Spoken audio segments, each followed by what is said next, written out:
అన్న నమస్తే. అన్న నమస్తే అన్న. అన్న చెప్పన్న. మాది స్టేషన్ స్టేషన్ గన్పూర్. అన్న చెప్పండి అన్న. కడియం శ్రీహరి. కడియం శ్రీ గతంలో రాజయ్య. గతంలో చెప్పండి అన్న. ఏమంటారు? ఏం చేసిర్రు? వీళ్ళు చేసింది ఏమున్నదన్న, ఏమీ లేదు. ఏం చేసిందేం లేదు. ఏం లేదు. ఆ పార్టీ మారింది కదా, ఇంకా ఏదో చేస్తారు వీళ్ళు, గొప్పగా చేస్తారని బీఆర్ఎస్ లకి ఇలా వచ్చింది కదా.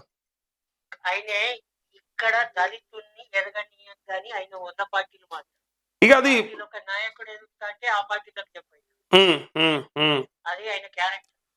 అక్కడ ఎట్లయిపోయిందంటే స్టేషన్ గన్పూర్ రాజకీయం చాలా విచిత్రం అయిపోయింది. ఇంకొక నాయకుడు పుట్టొద్దు, ఇంకో నాయకుడు ఎదగద్దు. ఇక వాళ్ళల్లో వాళ్ళే వీళ్ళే మొత్తం అన్ని పార్టీలు తిరిగి వస్తారు. బొంగరం లెక్క.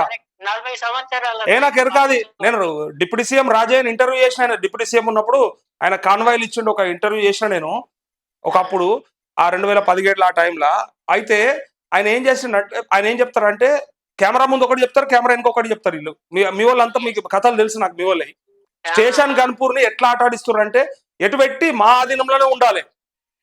ఇది కేవలం ఆ రోజన్నా నేను ఒకటి కేసీఆర్ పాలనలో నేను చదువుకున్నది ఎంఎస్సి బిఈడి అన్న.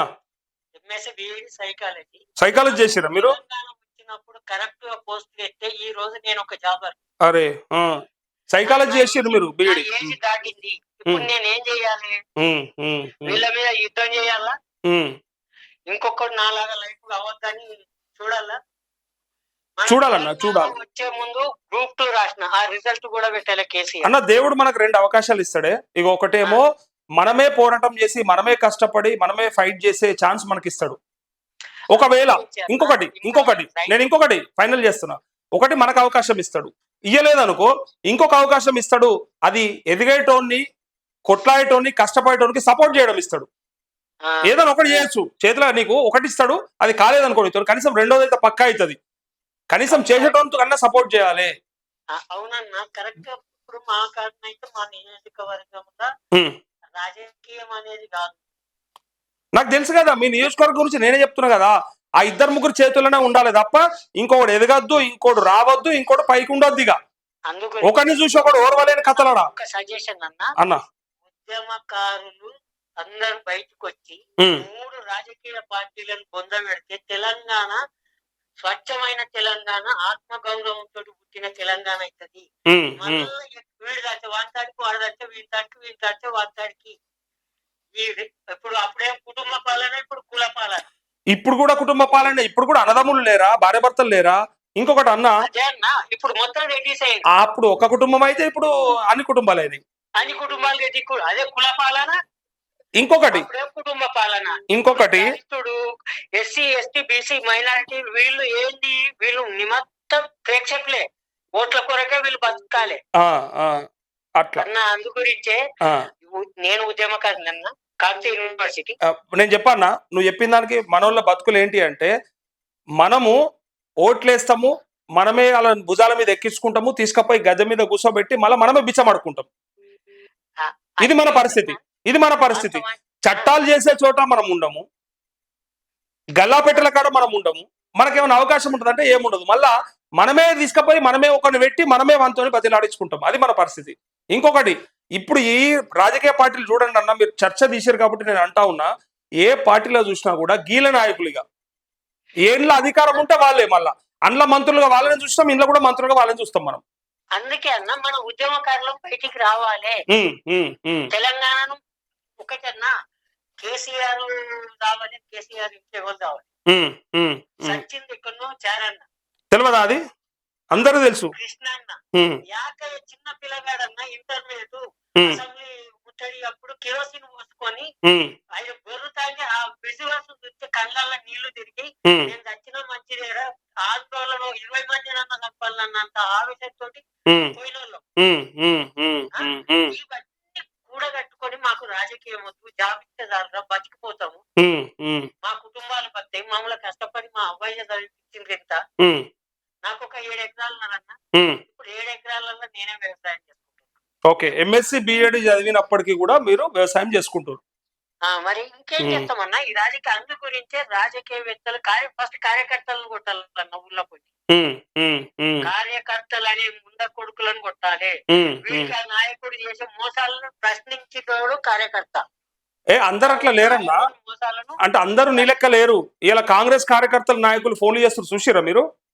అన్నా ధైర్యం ఉన్న వాళ్ళు చాలా మంది ఉన్నారు. వారు చేసింది కాబట్టి ఇప్పుడు మేము చెప్తాము అంటారు. ఉమ్, కరెక్ట్ గా ఉద్యమకారులు బయటకు వచ్చే వీళ్ళు ఎవరు బయటికి రాలన్న. ఉమ్, ఉమ్, ఉమ్, వాస్తవానికి సాధించిన వాళ్ళం మేము, ఉమ్, ఉమ్, దెబ్బలు తిన్న వాళ్ళం మేము, ఉమ్, గుడికి పోయి గోడలు తిరిగి దెబ్బలు తగిలించుకున్న వాళ్ళం మేము. ఉమ్, కొండ మురళి గన్నుతోటి కలిసి ఇప్పటి వరకు ఆ వ్యక్తి లేస్తలేడు. ఉమ్. ఆ రోజు జై తెలంగాణ అని మనం పోతే అదే అదే వీళ్ళు అంతే వాళ్ళన్నా సామాన్య కుటుంబానికి చెందినోడు. అవు మరి పైసలు ఉన్నాడు చేస్తాడన్న ఉద్యమాలు. ఏమనిపిస్తాను తెలుసా, ఈ తెలంగాణను సాధించి మళ్ళా ఈ లంచ కొడుకుల చేతుల్లో పెట్టినవా అనిపిస్తాను. మళ్ళా 3 పార్టీల ముసుగులాట. అన్న ఇప్పుడు నువ్వు ఇట్లా తిడితే నేను తిప్పిస్తున్నా అనుకుంటారే. అన్న ఇది నేను ఎక్కడ తిట్టుమన్నా వారికి వాడు నిజానికి నేను పుట్టింది పచ్చపూరు, పెరిగింది గన్పూరు, చదువుకున్నది వరంగల్ అన్న, చదివింది ఎంఎస్ బిఈడి. నువ్వు ఓనికి భయపడవు గాని తెలుస్తా ఉంది. నేను ఒక మనిషిని తిడతా అంటే క్లారిటీ లేని తిట్టాను అన్న. అంత దమ్ముండి ఇట్లు తిట్టిండ్రా అంటే నువ్వు వచ్చి నా ముంగడ కూర్చొని నేను మాట్లాడతా. సరే, దానికి సమాధానం చెప్పకపోతే నేనే లైవ్ లో చెప్పాను కూడా వాడిని మాడేసుకొని ఇస్తాడు కొడతా. కరెక్ట్. అన్న గురుకులాలలో పిల్లలకు అన్నం సక్కలేదన్న. వీడు రేవంత్ రెడ్డి వీడు వస్తాడని కాదన్నా, మార్పు కొరకు చేసినాం, మాకు ఉద్యోగాలు వస్తాయని. వీడు లప్పుడు గాడు వీడు ఏం చదివిందన్న, వీడికి పాపం వాళ్ళు ఇంగ్లీష్ చూస్తే బక్సర్ ఇంగ్లీష్ కూడా మంచిగా మాట్లాడతారు. కాకపోతే కమ్మింగ్ కోల్కడా going, no telling no talking అనే ఇంగ్లీష్ వాళ్ళు. వీడిని అసలు సీఎం అనల్లా, వీడు ఎట్లొచ్చిండు, వీడిని ఎందుకు చేసిండ్రు కాంగ్రెస్ లీడర్లు ఒక్కొని వాడు నల్గొండల. అన్నా నేనేమంటున్నా అన్న, నువ్వు అన్నందుకు నేను అడుగుతున్నా, భాష ముఖ్యమా మనకి? భాష అవసరమా? ప్రేమ ఉంటే చాలు కదా, ప్రజల మీద ప్రేమ ఉండాలి కదా. భాష ఒకటేనా, ఒక సీఎం అంటే ఒక వేరే పోతే మాట్లాడే గడుసు ఉండాలి. అది లేకపోతే కూడా పరిపాలన చేత కదా అంటే దాన్ని నేను యాక్సెప్ట్ చెయ్య. ఎందుకంటే పరిపాలనకు కావాల్సింది ప్రేమనే పక్క. పెట్టే శక్తి నీకు. సరే మా సీఎం గొప్పోడు, మా కేటీఆర్ మస్తు మాట్లాడతాడు, అది మాట్లాడు ఒక సరిపోదన్నా. ప్రేమ ఉందనుకో, పంచే శక్తి ఉన్నదనుకో, అదన్నిటిని కూడా అధిగమిస్తుంది. ఇవాళ రాష్ట్రంలో ఏ సమస్య, నువ్వు అన్న గురుకులాలకు గనక భూవసక్క పెట్టి రైతులకు రుణమాఫీ బ్రహ్మాండంగా చేసి నిజంగా ఈ రైతులకు ఈ ఉద్యోగాలన్నీ కరెక్ట్ గా వేసుకుంటూ వస్తే ఆయన భాష కూడా చూస్తాడన్నా. ఇవేవి లేవు కాబట్టి అది ముందరకు వస్తుంది. అరే గల్ల కూడా ముందర లేడు అనిపిస్తుంది. ఇంట్లో కూడా లేడు, కనీసం గల్లలోనే లేడు. కేటీఆర్ లెక్కనో, కవిత లెక్కనో, కేసీఆర్ లెక్కనో మాటలనే చెప్తలేడని బాధ అవుతుంది ఇప్పుడు జనాలకి. ఇప్పుడు ఏదో నట్టని శాస్త్రం ఉన్నది వింది. ఇప్పుడు నాకు 3 పార్టీల గురించి చెప్తాను, జర దయచేసి నేను టైం తీసుకుంటాను. ఇది అందరు మనం వింటూరు, వేల మంది వింటూరు, అందుకే నేను కూడా మీకు టైం ఇచ్చిన. చెప్పండి. ఒక గుడ్డోడు, కుంచోడు, నట్టోడు పోయిరు. గుడ్డోడేమో బీజేపీ, నచ్చోడేమో కాంగ్రెస్, కుంచోడేమో బీఆర్ఎస్. ఈ కుంచోడు గుడ్డోని పట్టుకొని పోతారు. ఈ నట్టోడు ముంగడ పోయి కందికాయ పెడతాడు. అయితే వీడు అన్నదేంటి, అరే కందికాయ సట్టగా ఉన్నది అనాలి.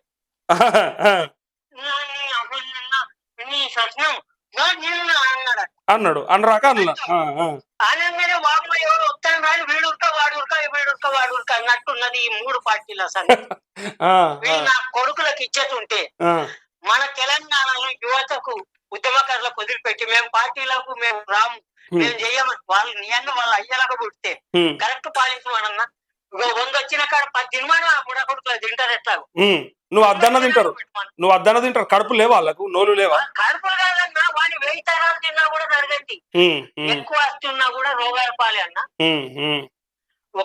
నేను ఒకటి చెప్తాన్నా, వీళ్ళు ఎంత సంపాదించినా అలెగ్జాండర్ చనిపోయే ముందు నా శవాన్ని డాక్టర్లు ఎత్తుకపోవాలని చెప్పిండు.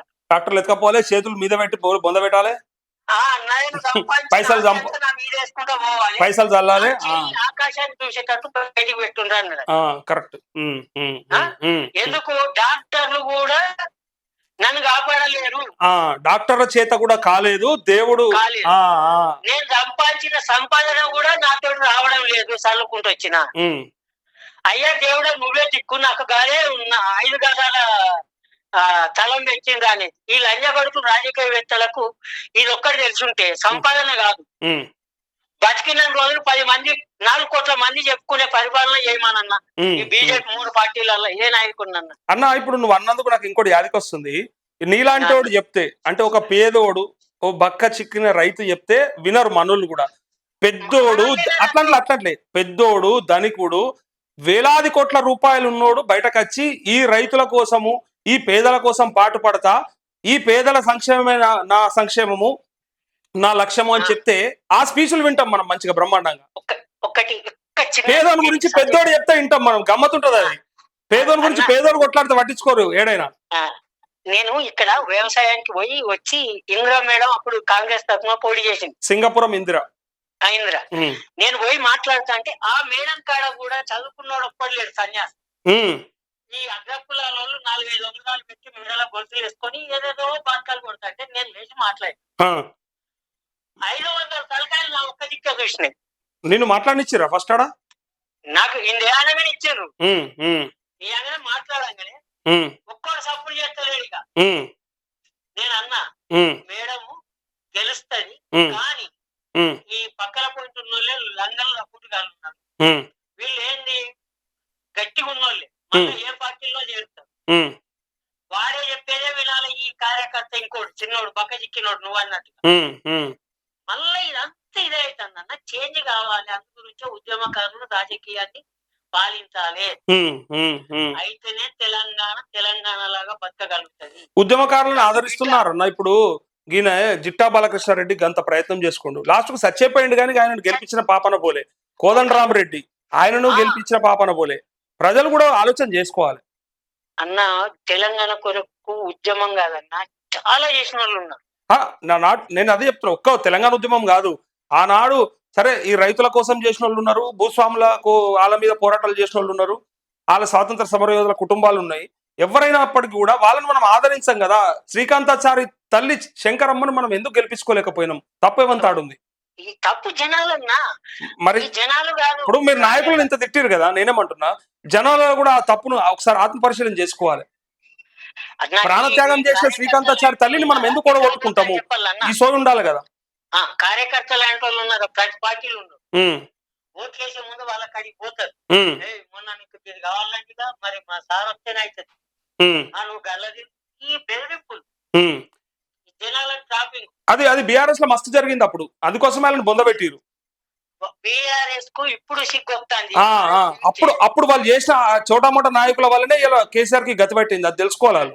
నువ్వు కరెక్ట్ గా నువ్వు చేసేది ఉంటే వీడు ఎవడు వీడు వచ్చినా ఓటుకు నోటు కేసులో ఉన్నోడిని తీసుకొచ్చి పెట్టురా, అది నీ తప్పే కదా.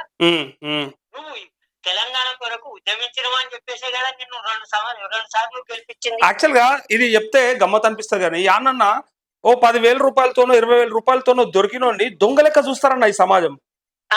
కానీ 50 లక్షల రూపాయలతోని నాకు ఇప్పుడు రేవంత్ రెడ్డితో ఏం పంచాయతీ లేదు, పాపం ఆయన అనాలని కూడా లేదు. కానీ 50 లక్షల రూపాయలతో ఒక ఓటును కొనడానికి పోయిండు, పైసలు ఆయన చేతితో ఇచ్చిండు అనేది చూసినాక కూడా ఈ రాష్ట్రం ఎన్నుకున్నది చూడు.